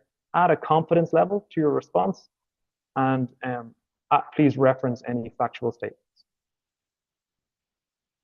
Oh, one more thing. Sorry. Yeah, speaking of bias, these AI detectors you might be familiar with. So an AI detector to check if an assignment is written by AI. These AI detectors have actually been shown to be biased against non-native English speakers. They pick up assignments from non-native English speakers and recognize them as AI when they're not, because of how they're written. So we have to be careful with the AI detectors as well, because they actually can be biased. So, okay, thanks.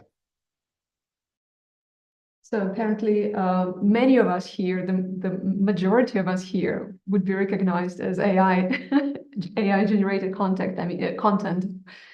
The many things we say here. Thank you so much. Now we know.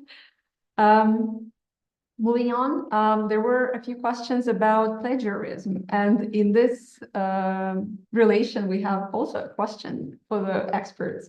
How to teach students to make informed use of generative AI? I mean, maybe we can like divide this question into two. So first, how to teach students to make informed use of generative AI, and secondly, the issue of plagiarism. who is the author of the text which was written with the help of AI. So first, let's focus on the informed use of generative AI, how to teach students do it. I'll take that if I may. Well, how? By using it. Yes. First, not to be afraid of it and bringing it into the classroom. Yes, AI has come to stay. Yeah.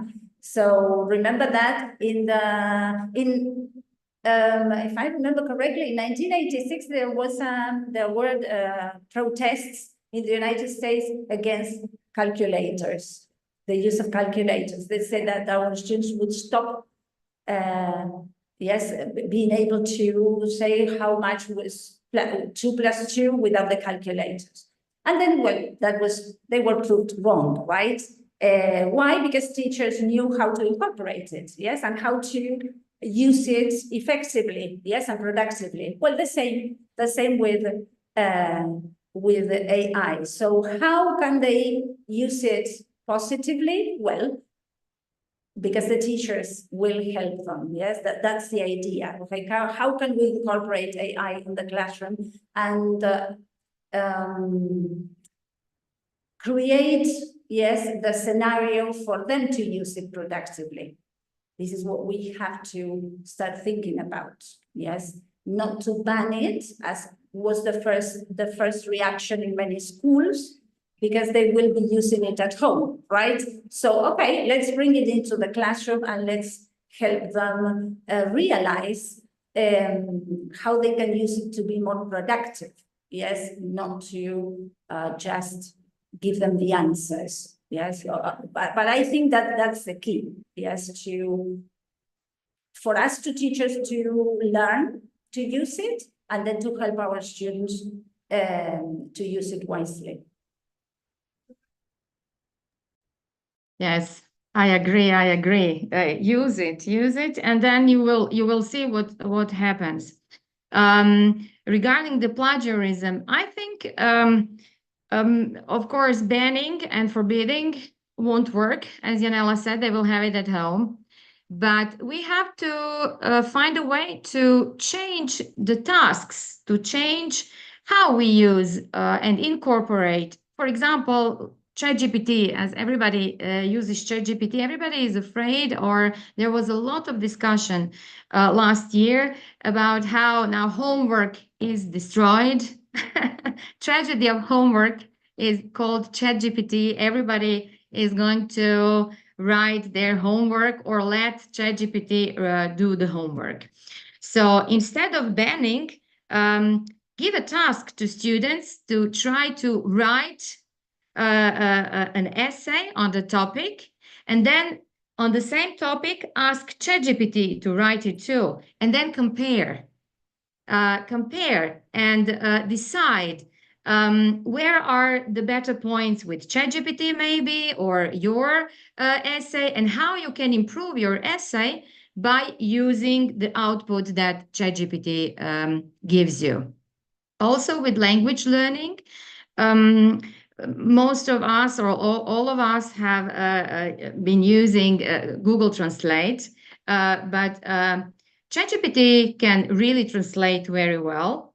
And instead, or you can check like your foreign language with ChatGPT, especially English.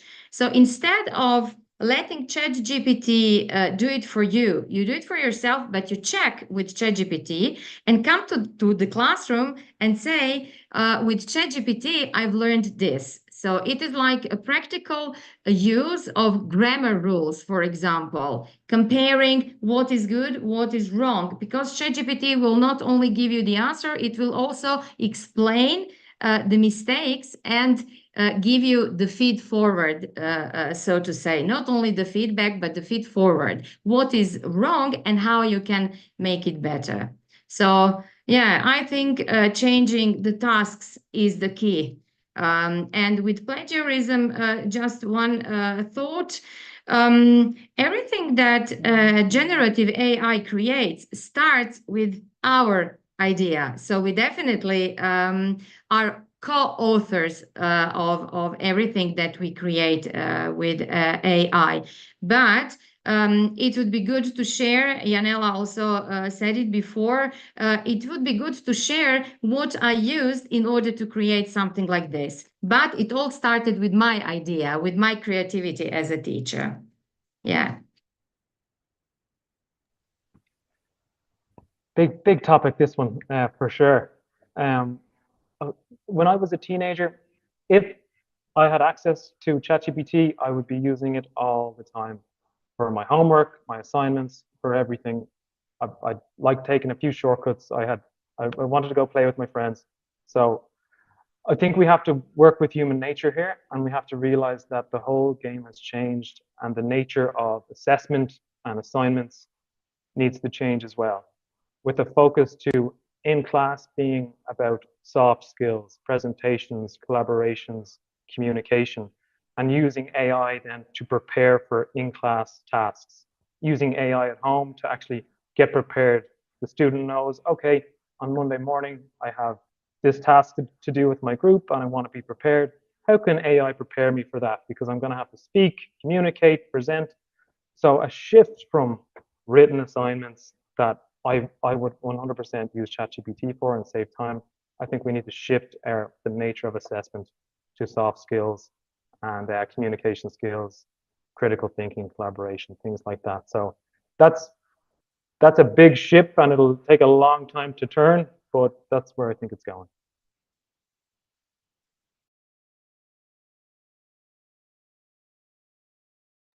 Just realized I was not really heard. Sorry. So yes, it looks we are done with this part about the informed use of generative AI, but then the questions about plagiarism. The questions are, if a child copies from another, he or she gets penalized for plagiarism. However, if a child copies from AI, isn't that also plagiarism? How would you define that? What is your take on that? Okay. I think, well, we have already said change of task, but also not just ask the child to create something, but also to argument what has been produced. So if the child uses ChatGPT to write a text, the child won't be able, or the student won't be able to support the ideas, because usually what we write, what we create, comes from our experience. So if there is a task behind it, the task that follows up the production of some kind of result, like writing assignment, then it will be less likely that students will just copy without having a clue what was written there and what is behind the ideas written in the assignment. So the approach that we should anyways use in the classroom. Also, the question is, why do we ask a child to write something or to create something? If it is for homework, then it means that we give opportunity to the student to practice. We give feedback on something that was done at home, of course, in order for the student to be able to improve, until summative assessment. Definitely, if we want to evaluate and if we want to give summative assessment, then the student will have to do eventually the task at school, and then they will, I think, realize for themselves that just copying and plagiarism won't work on the long run.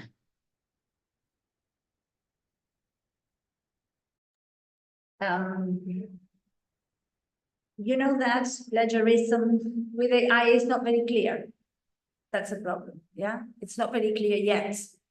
There are many writers, authors, novelists, yes, who are trying to take OpenAI, the father of ChatGPT, to court, because they said, okay, but you have used all of our books as data, yes, to train your models. So whatever ChatGPT says or uses, even indirectly, even if it's not word by words, yeah, because it's artificial intelligence, so it's not Google, it's not just, yeah, you don't get exactly the page of the book, but okay, but my work is there, so it's plagiarism, yes, and if I am using it as a user, so I will also be accused of that. So this is where we are now, yes, and we don't know yet if they will win the case, but that's the discussion today. Is it or is it not plagiarism? So I agree with Alenka once again. Yeah, we as teachers need to rethink, yes, rethink our teaching, yes, and the kind of tasks we will ask our students to do. We need to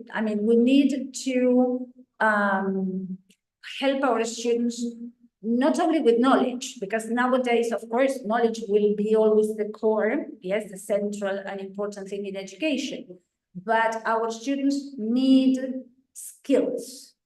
Yes, without skills, the knowledge, knowledge is not enough today. It was in the past and it was great, but today they need skills.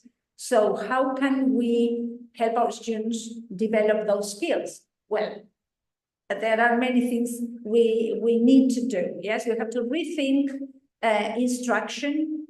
We need to rethink the kind of tasks and especially assessment, yes, for our students. We need to start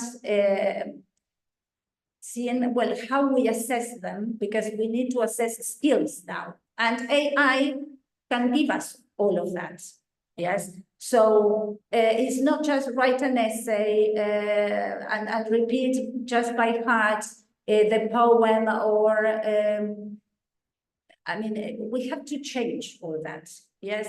But we have been rethinking education for a long time. It's not AI that puts it, brings it to the table, you know? It's just now it has accelerated probably the discussion, but we have to rethink instruction and assessment now. And well, now we have AI. What do we do with it? Yes, let's change the kind of activities our students do. And about plagiarism, well, we will also have to discuss it with them as we get more information on what is happening. Is it or not? But everybody is discussing it. Yes, we don't have 100%, an answer yet.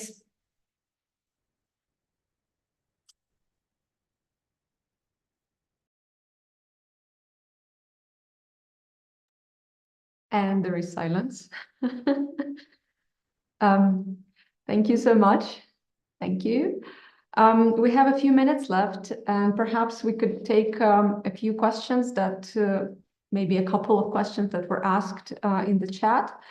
Let me check my notes.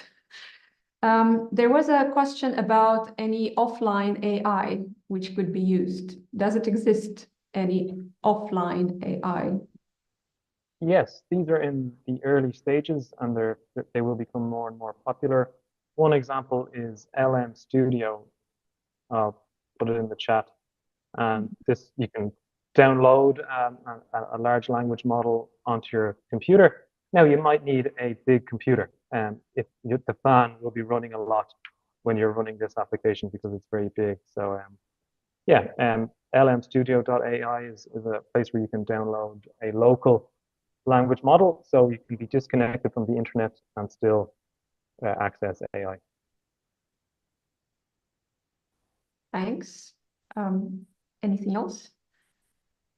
I know that's the one I had to. That's the one I know. Yeah. All right. Thank you. Maybe one more question or a couple more. Is it possible to replace teachers by AI in near future? Just a yes or no? No. No. No. Absolutely not. Absolutely not. No. Absolutely not. Fantastic. This sounds like good news to all of us. Yes. Another question, which is more provocative maybe. Could AI be adapted to support languages not available right now, like typing in Jongha, Bhutanese language, and receiving information in Jongha? Could AI be adapted to support languages not available right now? Well, okay. Marianna showed TWEE, for example. I also teach German, so for me TWEE was like you know, heaven for language teachers, no matter which language we are talking about. So when you create content in English, it's good to create content in English and then go to ChatGPT and ask it. I don't know why I always say him. It's a he for me. Ask ChatGPT to translate the content, the text, into the target language that you need. Try to do it. And then, of course, as a teacher, you will check, as a language speaker, you will know if the outcome is okay. Yeah. Well, is it possible? Everything is possible with AI, of course. Yes. Yeah. It's a bit scary, but it is possible. Again, it's in the data. Yes, that we give the models. Yes, they learn by they learn as we use them. So they learn from us. So what is amazing, yes, and probably we are just realizing, is that with all the digital tools that we had before, so we had people creating the tools and we using them, we couldn't change them, we couldn't adapt them to our needs. Once we found one, we loved it and we used it, yes, as a language teacher, as a geography teacher. But now with these models, we are creators. Yes, we are creators of new tools because we will be creating the tool we need with that model. Yes, with ChatGPT, you can create any kind of tool, yes, that you need for you, for your students. So is it possible to have any language that system? Yes, it is. But again, ChatGPT doesn't know it yet because it doesn't have the data. If we start feeding, yes, we start teaching it to read that language, it will, of course. The thing is that ChatGPT has been, I mean, all the AI that we have now, most of it, works perfectly well in English. Why? Because it was trained in English. All the data, most of it, yes, I would say 98% of the data is in English. Yes, so, and it has been the large models, ChatGPT, Copilot, Gemini, were trained by English-speaking countries, right? So no wonder that then, in my case, I'm in Barcelona, Catalan doesn't work very well. Yes, ChatGPT is not very good at Catalan. Well, because it hasn't been trained for that, or it's not learning with Catalan. But of course, it's possible. It's all in the data. Yes, and we as users can make it possible too. I'm actually really surprised that it doesn't respond in Bhutanese. So I went on to Google Gemini just there, and let's have a look. And I'll say, hi, can you respond in, how do you spell Bhutanese? Can you respond in Bhutanese to this question? How are you?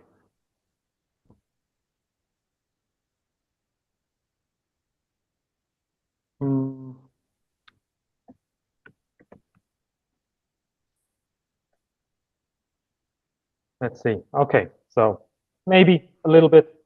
I would say if it's not really good yet, it will be in a matter of time. As Yanella said, it's a matter of uploading the data, you know. So there's, give it a month, you know, Yeah, if not two. yeah, definitely give it time. Yeah.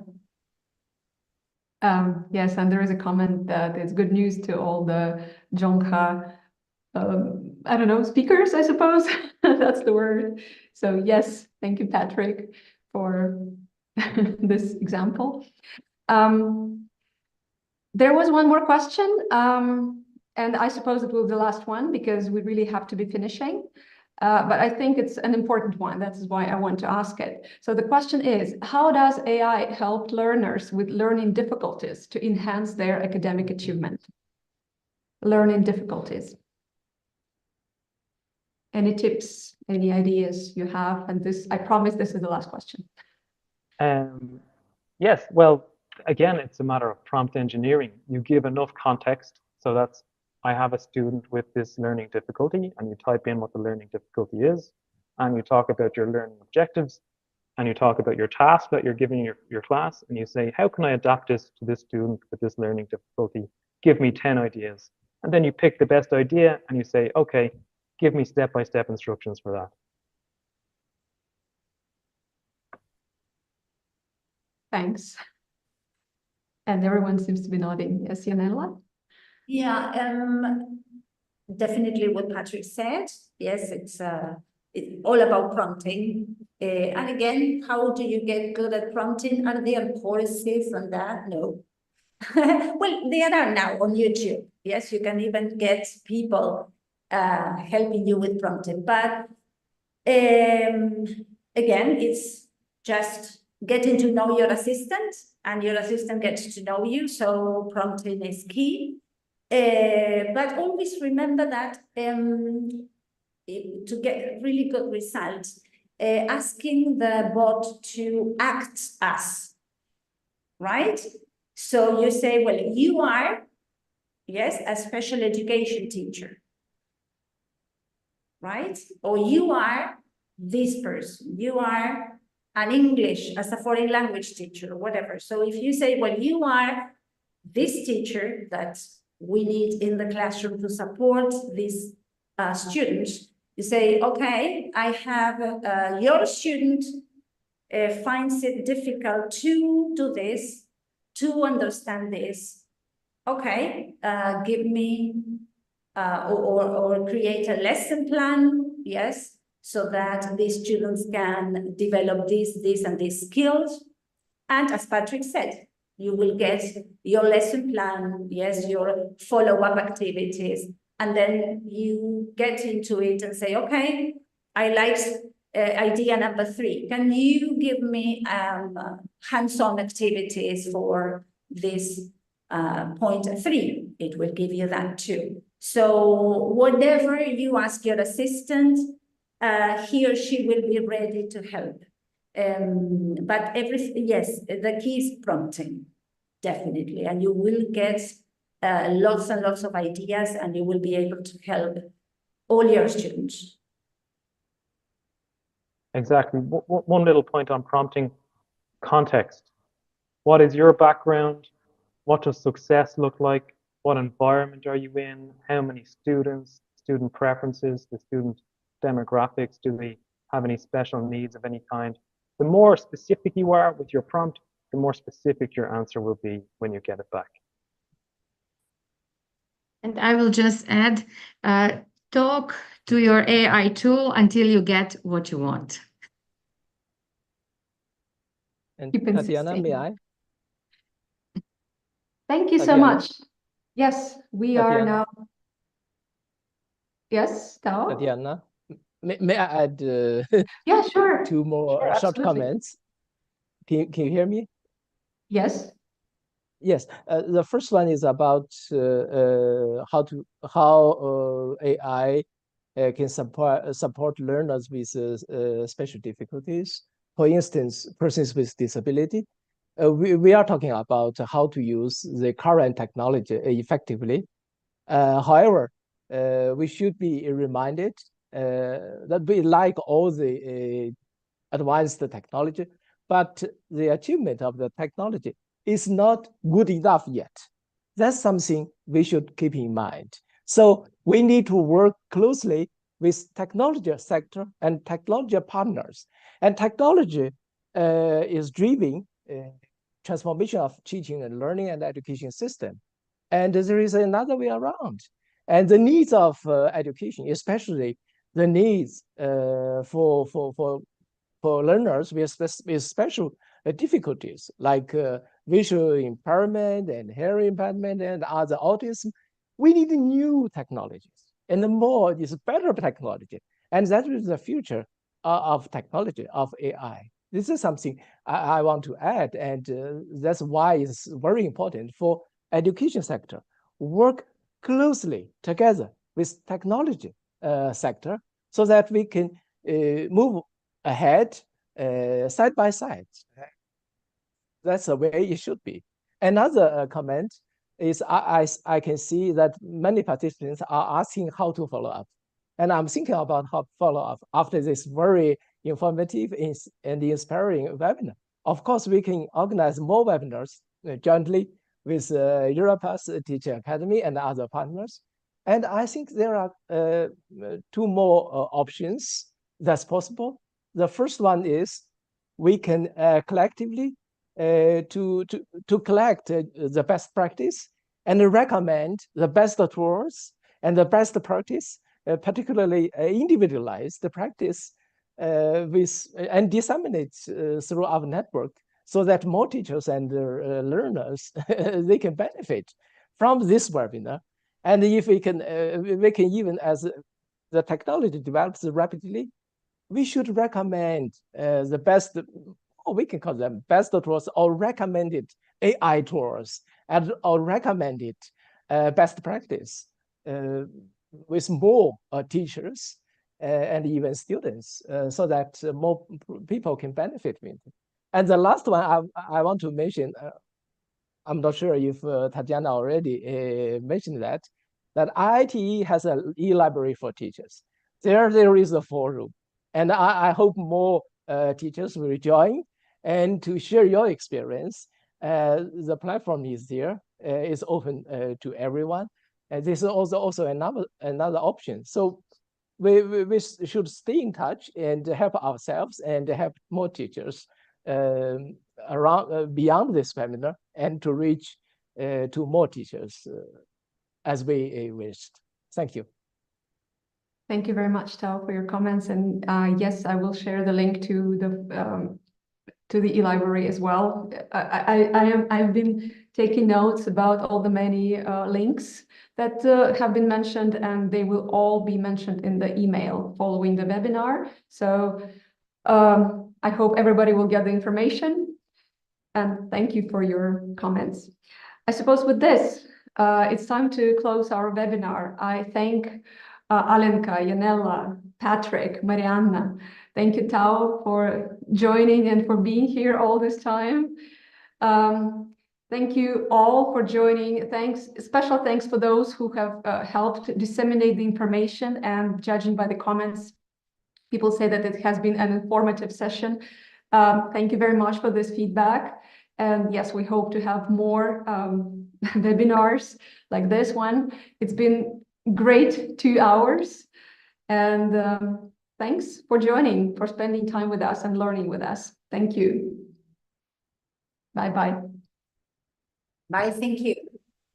Bye, thank you. For hosting. Thanks, everyone. I learned a lot. Listening. Thank you. Take care. All right. Bye-bye. See you, Tao. See Bye. you, Tatiana, Alenka, Marianna. Bye-bye.